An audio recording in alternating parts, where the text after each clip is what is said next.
2 பாத்திரம் தான் தொலைக்குவான். தொலைக்கிட்டு என்ன செய்வோமா, எனக்கு கழுத்து நின்றுச்சுமா, நான் கொஞ்ச நேரம் ரெஸ்ட் எடுக்கிறேன்னு வந்துருவா. மறுபடியும் வந்துட்டு ஒரு 2 நிமிஷம் ரெஸ்ட் எடுத்துட்டு மறுபடியும் போவா. அதே மாதிரி அந்த கழுத்து நின்றுச்சுன்னா சாப்பிட முடியாது அவளால. இந்த கை வாய்க்கு எடுத்துட்டு வர மாட்டாமா, கை வராது. இந்த கை அந்த கழுத்து கொண்டு இப்படிதான் போகும், இப்படி போவாது. அதே மாதிரி சாப்பாடு முழுங்க முடியாது. இப்படி நின்றும் கழுத்து.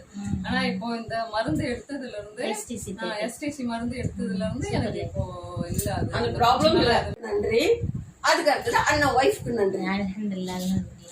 உங்க மூலியமா ஆடணும்னு இருக்கு. அல்லாஹ்வுக்கும் நன்றி. அல்லாவுக்கும் நன்றியை செலுத்த, அண்ணனுக்கும் நன்றி, அம்மாவுக்கும் நன்றி சொல்லு, அத்தாவுக்கும் நன்றி சொல்லு.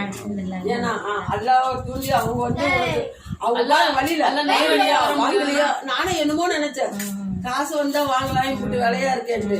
அது அல்ல எப்படி ஏவுறான்னு நான் அங்கதான் யோசனை பண்ணேன்.